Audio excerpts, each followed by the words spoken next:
How much ammunition do you need to survive SHTF?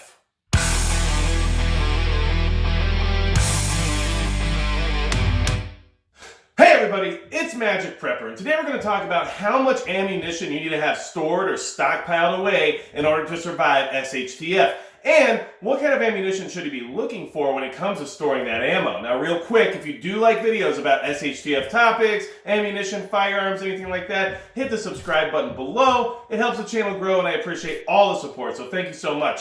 So there's a lot of discussion in our genre and our community here about how much ammunition someone really needs to store away in case of an SHTF scenario. And of course, there's a lot of factors involved in trying to decide that. One of those factors is, are we talking about bugging in or bugging out? Are we talking about staying at location or having to leave to another place? Are we talking about worrying about foreign invasion or are we worried about a pandemic? Nobody really has the exact answer to this question for your particular situation. However, you do have to consider a few things that I think everybody can kind of shoot for, as well as what kind of ammunition it is you actually need to store based on your location and the area you're in. So, for sake of this conversation, bugging in is generally the safest bet during an SHTF scenario. The reason that is because you have all of your supplies where they're supposed to be already. It's usually the safer place for you and your family to be, and at the same time, you know your area better than anyone else. So we try to bug in for as long as possible. If we're talking about bugging out, there's a very limited amount of ammunition you can carry on your person without weighing yourself down too much and without burning too many calories and not carrying enough calories in order to make up for all that ammunition. So for the purposes of bugging in, some people will say, well, there's never enough ammunition. You could have 500,000 rounds of ammunition and still go and buy more because why not, right? And you know, there's definitely some truth to that idea in the sense that why not just have more? It's not going to hurt anything to have more. But at the same time, a lot of us in the prepper community are on a budget. We're the type of people who are trying to spend our money wisely while also still taking care of our preps and trying to elevate ourselves to that next level in case there is an SHTF scenario. So what are some numbers to shoot for? And we'll talk about that first, and then we'll go ahead and talk about what type of ammunition it is you should be storing, because not everybody has the same answer on that either, and I'm going to give you my opinion, which is only that. My opinion about what I think is the best idea for you to do, and if you just want some more knowledge, there's definitely other channels out there that have covered this topic before, but I'm just giving you my 2 cents on what I think works best, okay? So I have just like a little bit of ammunition shown over here just as like an example. This is not all my ammunition, don't worry, I'd feel really embarrassed if it was. However, if you're just getting started, this might look like a lot of ammunition to you. Now, I like to shoot for nice, even numbers and things that are storing easily for you, right? And this is something that you can do and put into your prepper budget as something you can do on like a weekly or a bi-weekly basis, depending on how you get paid, and kind of treat it the same way you might grocery list, okay? So, personally, here's where I'm at. I feel comfortable, not fully set and not fully prepared, but I feel comfortable when I have 1,000 rounds of each type of ammunition for each type of firearm that I own. I don't like to slack on one particular firearm because it's less likely to be used. I want each firearm I own to have 1,000 rounds of ammunition. And the reason for that is because it gives you enough to pretty much do just about anything. And honestly, if you go through 1,000 rounds of ammunition in any kind of a battle or any type of a fight situation, there's a good chance you're not going to make it to the rest of that 1,000 rounds, let's be honest. But at the same time, you never know what firearm platform you own might fail. So having 1,000 rounds for each type of firearm you own means that you can definitely feed another firearm in case the one you have broke and you don't have all the parts you need or whatever it is it might be, okay? So 1,000 is a great number to start with and to shoot for. Now, let's say you're very new to prepping, you're very new to firearms. Maybe you have one handgun, you got a 9mm, let's say, and you want to start stockpiling now. Well, start shooting for those zeros. And what I mean by that is you start with 100. Get 100 rounds. 100 rounds of 9mm is not very expensive. It should cost you about $20, maybe $22, okay? And that is an easy round number to get. In fact, you can buy a pack of 9mm that's already in 100 rounds, and then it's easy money for you. Put 20 bucks into it and call it a day. Now you have 100 rounds of ammunition to try to get yourself through a precarious situation. That's great, but 100 rounds is not going to do anything for you in the long-term SHTF scenario if you plan to survive for years and years on end, okay? So, let's think about it. You got to have at least 1,000 rounds per firearm if you think it's going to last any significant amount of time, okay? And how do you get to these numbers? Well, first off, let's talk about 9mm still because it is a very popular cartridge. It's definitely a beginner-style cartridge. Somebody who's new to shooting might be told to buy a 9mm, and it's not bad advice. It's a decent round, and it's very inexpensive. So, you're going to have a handgun, let's say, maybe a Glock 19 or something like that, SIG P320. It's going to have about 15 rounds in the magazine. Of course, there's many fluctuations of that. Don't sit here and tell me about the 21-round mag or the 12-round mag. I don't care. 15 rounds is a nice even number, right? So in order to feed 15-round magazines, how many rounds does 100 rounds get you for 15-round magazines? How many magazines are you going to be able to refill with 100 rounds, okay? So here's the thing. It's really not very many, okay? You get 6 magazines full. 6 magazines gets you 90 rounds, okay? So after that, you can only fill another magazine with 10 rounds, even though it holds 15. So that's what you want to think about. 6 magazines of 9mm, especially if they're ever used in a situation where they're suppressing fire or something like that, is not very much. And especially if you watch some of the other more firearm-related channels out there on YouTube, I mean, those guys will carry, 12 to 14 magazines sometimes on their person when they're in a Minuteman loadout or something like that, and you're not even going to have enough magazines to fill that loadout. So consider that when you're thinking about how much ammunition you have to store. First, you want a bunch of loaded magazines, and those loaded magazines alone are going to have to take a lot of rounds out of the count for you before you start stockpiling, okay? So 1,000 gets you to a point where you can load a ton of magazines without having to use every single round of ammunition you have, and at the same time having that leftover reserve means you can reload those magazines when needed. So 1,000 is a great number to start with. 22 long rifle, excellent cartridge for survival, excellent cartridge for small game, not the best cartridge for battle scenarios or self-defense, but better than nothing. You can get 1,000 rounds of 22 long rifle for about, I think I paid, around $20 for this box of 500, maybe actually 16, I think, is when I bought it for on sale. So for about $32 to $40, let's say, you can get 1,000 rounds of 22 long rifle. So if you're on a budget, you're new to firearms, you're new to prepping, you want to start stockpiling ammunition, you're not sure what to do, maybe 22 long rifle is a good place to start. I've got more than 1,000 rounds sitting right here on the table and less than 3 boxes of ammunition. And I feel comfortable with 1,000 rounds of 22 long rifle. I don't feel fully prepared. I don't feel like I'm ready for SHTF. And this is not all the 22 long rifle I own by any means. But I'm just saying that at 1,000 rounds, you can feel pretty happy with the fact that you're going to shoot that rifle or that handgun 1,000 times before you run out of ammunition. And let's be honest, that's a lot of times. That's a lot of shooting. 1,000 rounds is nothing to scoff at. So maybe start with something like that, okay? Plus the amount of space it takes up is nothing. It's really easy to do. If you want to get 1,000 rounds of 9mm, you're going to be talking, well, let's see, it's about $20 for 100, so about $200. And that's really not that bad either in the grand scheme of things. It's a lot easier to come by $200 than it is $2,000, and $200 invested in ammunition, especially if you do what I like to do, which is like the bi-weekly budget. Every time you get paid, buy another box of ammo or something. It builds up really fast over time, and the next thing you know, you have 1,000 rounds. So very inexpensive, very much worth doing, okay? And then you just keep moving down the list. So the other thing you have to consider, and here's what I want to talk about, okay?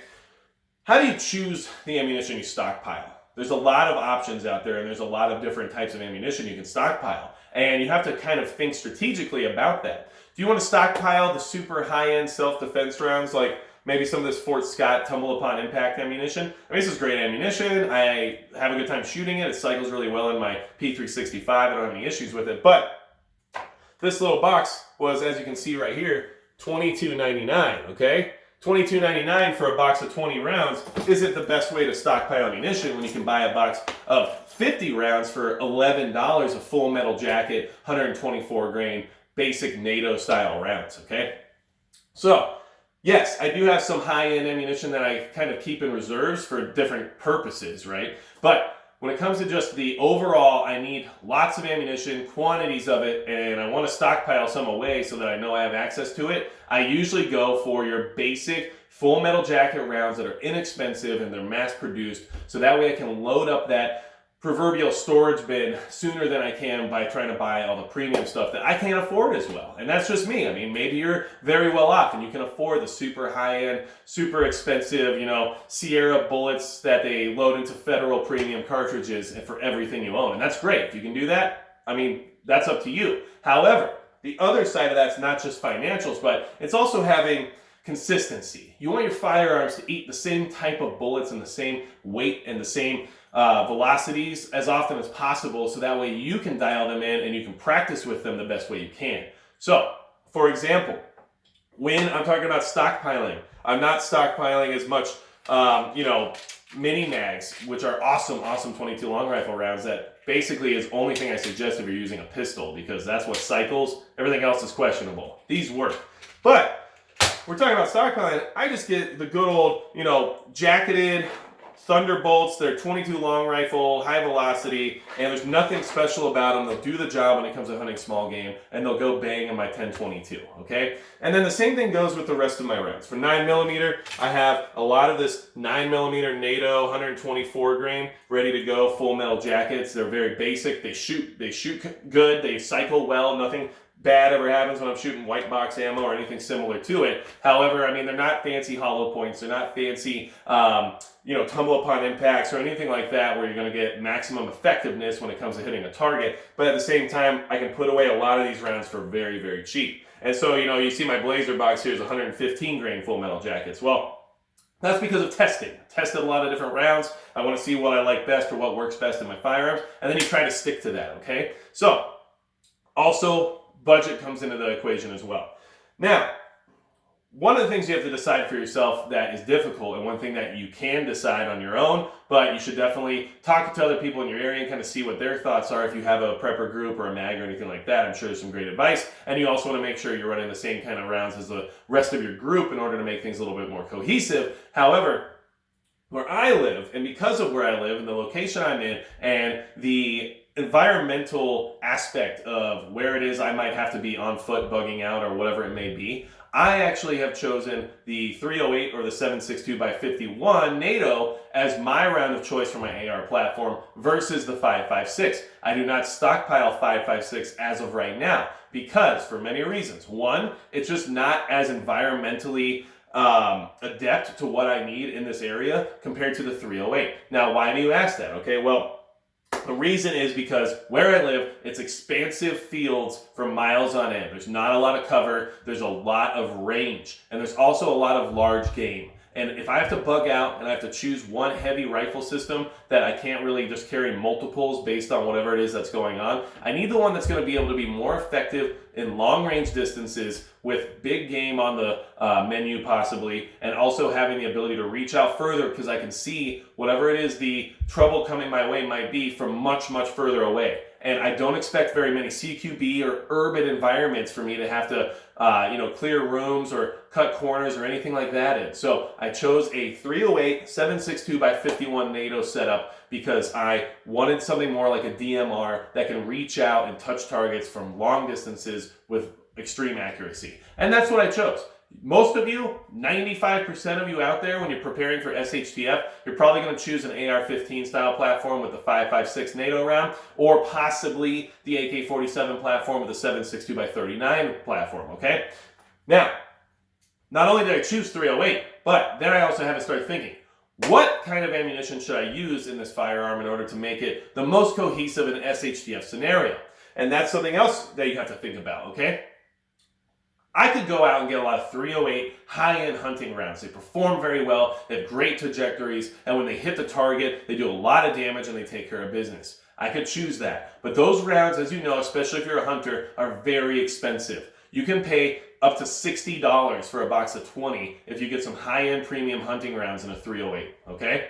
The reason I went with 7.62x51 NATO, 308, and the rounds I chose is because I wanted something cohesive that would be easy for me to find and easy for me to possibly, not saying this is really going to be a situation, but possibly scavenge if I ever need to. So, right now I'm sighting my rifle in with the 7.62x51 149 grain full metal jacket M80 rounds, which is the NATO 308 round basically. Now 308's at a higher pressure than 7.62x51, but 7.62x51 is what you'll find military units and NATO carrying, and that's what I chose to kind of sight my rifle in and get it set up for and get it used to, because I want a round that I know I'll be able to access in case something else were to happen, and it should be one of the more abundant rounds to choose from. So that's why I chose that, and that's why what you have to think about. I mean, it's the same if you're using a 5.56. I mean, there's a lot of options there. I would stick to the two most common military style rounds for 5.56 rather than trying to jump into the 223 department and getting into different hunting rounds and everything else that they offer for the exact same reason.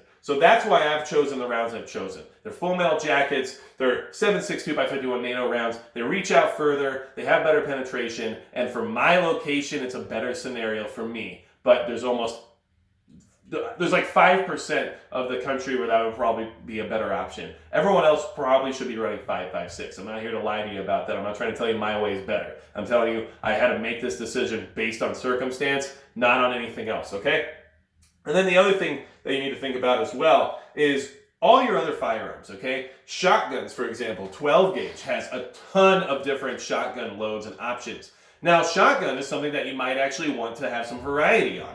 I don't stockpile the same shotgun shells all over the place for a lot of reasons. First off, shotguns generally, are just a cylinder bore. There's smooth bore. They're not rifled, so it doesn't have the same necessity to sight in different loads or anything like that as you would with like a rifled barrel. What you're doing with your shotgun is multi-purpose, okay? So I store bird loads, turkey loads, I store buckshot, slugs, I store self-defense rounds, I store all kinds of 12 gauge rounds because my 12 gauge, which I use a Mossberg 500 for, can handle it. My 12 gauge can change loads, no issue, and do whatever it is I need it to do. And I have two different barrels for that same shotgun, so if I need to go hunting with it, I've got the 28-inch barrel, and if I need it for at home, I got the 18.5-inch barrel. And that shotgun can do whatever it needs to do for whatever I have going on. If I pull the shotgun out over, let's say, the AR or the 22 or any of my other long arms, that thing is doing whatever it is it's supposed to do at that moment, okay? And so 12 gauge is a very interesting ammunition to store. And if I were you, I would get a variety of 12 gauge. And maybe you're new to prepping. My very first firearm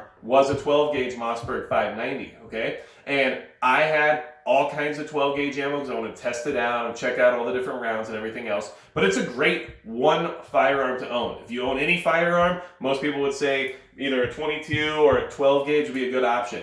I'm more of a handgun guy. I'm the guy who's going to tell you get a self-defense style handgun if you're going to only own one gun. But I don't disagree with the folks who say a 12 gauge is a great option for this reason. Stockpile tons of different ammunition and go ahead and use it for whatever it is you need it for. If you need to go hunting that day, you got it. If you need to go take a bear out that's in your front yard, you got it. If you got a group of marauders coming your way, you got it. It doesn't matter. 12 gauge is great, but have that variety so it can be the most useful it can be for you in an SHTF scenario. Okay? And then last but not least is like your specialty rounds. So with the 460 Smith & Wesson, I actually have a little bit of variety for this, but mostly the idea of the 460 Smith & Wesson for me as a large big bore revolver is to destroy things that are way bigger than what I want to deal with very close to me, okay? So I don't necessarily buy a lot of lightweight 460 ammo. I don't buy 45 long Colt with the 460 in mind. I don't buy 454 Casull with the 460 in mind either. I pretty much only buy 460 because that's the whole point of what that revolver is for. I want to take down large threats as soon as possible with the least amount of shots as possible. And that's why I stockpile 460. So if you're a revolver person and you have 357 Magnum, I don't stockpile 38 Special either. I stockpile 357 Magnum. It's more effective. It's going to get to the target faster and do more damage. And it isn't that much more expensive than 38 Special. Yes, 38 Special is cheaper, but that's just what I like to do. Now, the other side of that, if you're a big bore revolver person or just a double action or a single action or whatever you do when it comes to wheel guns, I do like to choose calibers that have multiple options. Not because I stockpile those options, not because I often shoot those options, but if you're talking SHTF and you're talking long-term survival, having a revolver that can shoot, in my case, a 460, 3 different rounds of ammunition, that's pretty awesome when it comes to the idea of eventually having to trade for ammo or scavenge for ammo or find more ammo in case you didn't get 1,000 rounds before everything happened. And there you go. You have 3 options. If I find a box of 45 long Colt laying on the ground or in a store or whatever it is that's happening, I can still use that. You know, it gives you more options and more caliber choices. So I don't have any issues with guns like that either, but I generally only store or stockpile the larger caliber because of its effectiveness and capability. And if you're going to focus on stockpiling, why would you stockpile the least effective round when it comes to something as expensive as 45 Longcock, 454 Casull, or 460 Smith & Wesson Magnum, okay? So, different philosophies for different guns, right? 9mm, I'm going 124 grain NATO, stockpiling it all day and not even feeling bad about it, okay? My 308 AR-10 or 7.62 by 51, I go ahead and stockpile the 7.62 by 51 M80 NATO rounds because they're going to be very prevalent. There's going to be a lot of them around, and at the same time, the rifle can handle them very well because if you're chambered in 308, you can shoot 7.62 by 51 and feel better about the pressures your rifle's experiencing, but you don't want to go the other way around, okay? Now, when it comes to 22 long rifle, same story, just basic jacketed rounds. I mean, I like the jacketed rounds better than the lead ones just because they're a little bit cleaner. And in SHTF, how often are you going to have a chance to be cleaning all your firearms? You don't know. So it's better to run things that are going to be a little cleaner than running a bunch of just lead projectiles that are just going to be, you know, clogging up your barrel and get everything gross like as, you know, fast as possible. And then, like I said, 12 gauge, that's where you go with variety. You know, 460 Smith & Wesson, you know, you might want to go with variety, but not the alternate calibers, just the variety of heavy duty, heavy load rounds. And with the 12 gauge, that's where you go light rounds, heavy rounds, medium rounds. That's where you go magnums. That's where you go 2 3/4, 3.5, whatever it is you want. Because this 12 gauge can do anything I need it to do. And so that's some of my philosophy for you guys on storing and stockpiling ammunition. Let me know what you think about in the comments below, because there's a lot of different factors that go into this and a lot of different options that there might be when it comes to what type of ammunition you should be storing. And if you look on the internet, you're going to find a lot of different answers. Some people are going to tell you should buy only high quality hollow points, you know, for your 9mm. Some people are going to tell you you should only buy 308, you know, match style rounds for your rifle. Or some people are going to tell you shouldn't even have a 308, okay? But either way, this is my philosophy, and I think it's sensible and I think it's logical. But if you disagree, or if you have things to add, leave a comment below. I love interacting with you guys, and let's be honest, this is some of my more favorite topics. So this room that you're seeing right here is going to be more geared towards the firearms and the gear reviews. You're going to see that more often, I promise you. And then the other room is going to be more about current topics, SHTF topics, things like that. So please let me know how you feel about all the new studio setup and everything else we have going on. And if there's any other things you want to add or ask for from me, please feel free to let me know, okay? There are some changes coming to the channel, nothing crazy, but I have some new updates and some cool stuff that I'm working on that I think we're all going to be pretty excited about. So thank you guys so much for all the support this channel has gotten. Please like, share, subscribe, all those things that help a lot, a lot. And like I said, if you have anything else to add when it comes to storing and stockpiling ammunition, let me know. I said 1,000 rounds. I think that's a comfortable place to be at first. But as an SHTF prepper, the more the merrier. I think if you get to 10,000 after that first 1,000, that's the next step on the goal line, okay? And after 10,000, let's go to 50. Keep it going, keep buying preps, keep staying prepared. We don't know what's going to happen in the world, and it's better just to have more than less, just like it's better to have a firearm than not have one and need it, right? So, without anything else to say about it, that's going to be it for Magic.